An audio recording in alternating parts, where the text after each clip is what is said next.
Hello everyone and welcome to Lush and Salty Aquariums. My name is Stefan and I so much appreciate your patronage. Oh my gosh, so much has been going on. I haven't made a video in a period of time because I've been very busy working on these 3 tanks. 1, 2, 3, and all of them are in the throes of new tank growth, eruption, maintenance needs, etc. It's hard to know where to begin, so I just kept working and haven't made any videos. I trust you understand, and if you're in the hobby, I know you understand. Let's just go to this one. My daughter was watching Stranger Things, and I'm self-conscious about making videos when people can hear me talking, so she jumped in the shower and I grabbed my camera. Okay, this tank, the Oase Cinescaper 60, it's about a 20-gallon aquarium. Just became available in the United States as part of this fabulous kit. Oase makes those terrific Biomaster filters. I have 2 of them, and they're known for high quality through and through, a German company. And this tank is no exception. It's as good as anything ADA makes or UNS. As a matter of fact, I'd put those 3 as the top tier in the hobby, and I have some representation from all of those fabulous companies. So in this tank, you see just a ton of growth, which I attribute to the highlight from the Chihiros Slim, which I'm very pleased with. I have 2 of them, and I'm running CO2 in this aquarium. You can see it back there.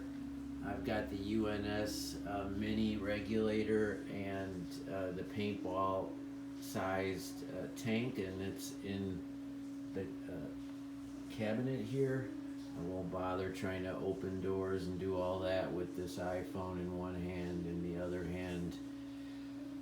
Okay, so I've also got some fun equipment in here. I splurged and bought this high-end ADA skimmer. It's a VUPA, V-U-P-P-A. I got it at Aqua Forest. It does a very good job. I'm not saying the Eheim for $35 isn't a way better deal, because it is, but this looks really slick, and I wanted to not put a dormer on a Frank Lloyd Wright, if you will, by sticking a clunky black plastic skimmer in this tank. So I got the VUPA in stainless steel. It does a great job, and like all skimmers, it provides a little bit of extra flow and filtration. Not that this tank needs it, it does not. It has the super jet filter running below it, and the CO2, and just enormous plant growth. I can't even begin to tell you all the different plants in here. Of course, I'll try. It's got my favorite current plant, by the way, which is Hygrophila pinnifada, I think is how it's said. I've got some in all my tanks, and it's this one here that has a fern-like leaf. It starts out looking like Pusiphilandra, a tight rhizome kind of epiphyte, and then it'll start to grow out and create these wonderful, very beautiful leaves, which kind of blend in contrast. Seems to know exactly what to do. You see some of the leaves coming out over the weeping moss there, of which is now coming in big time. I've got some weeping moss and spike moss, I forget which is which, in this tank, and it's all doing really well. Moss, I find, as much as they say it can be a low light creature, I find highlight and CO2 just gets that pearling going, and that lush green, and that just Christmas tree effect that I think everybody wants from that organism. I've got Alterthaniki, Reneki, different varieties. That's the super red plant you see in there. I'm gonna have to do some trimming from the sage. These green sprouts are just going nuts, and I pull some out and put them in the other tank, but as soon as I do that, more follow, and I have to keep on pruning it. It's a high class problem, better than the alternative, but I do want this hair grass, this dwarf hair grass, to carpet, and I know I'm going to need to keep those various shoots at bay in order to do that. But that's part of the fun, that's part of the hobby. I've got all the stem plants in back. You can see them surrounding the CO2 diffuser, different Rotalas, Bacopa, and Ludwigia.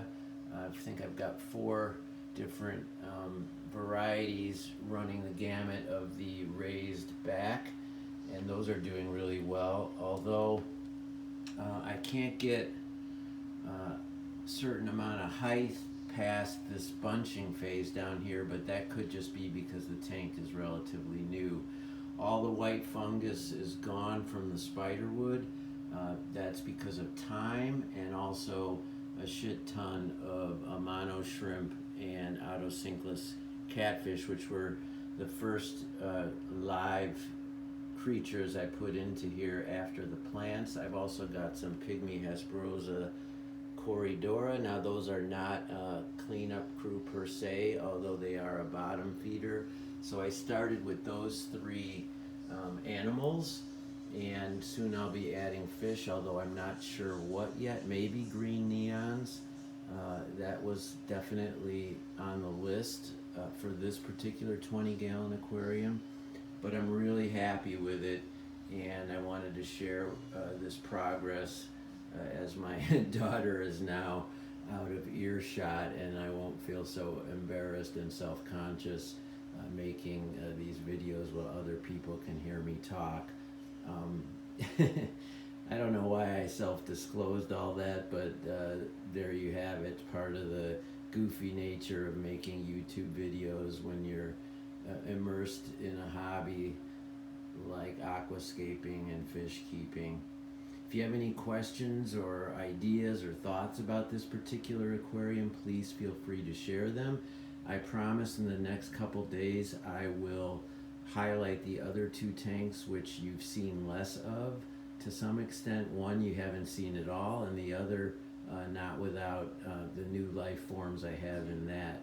So stick with me, and always, as I like to say, keep your hands in the tank and try not to get too much crazy glue on your fingers. That's something I've had to reckon with the last few days. It's gnarly. It feels like you have scale skin, like something from Game of Thrones, where you're turning into stone. Your hands are just calcified. But I think it's worth it, because look at this. Isn't that sweet? Ciao for now.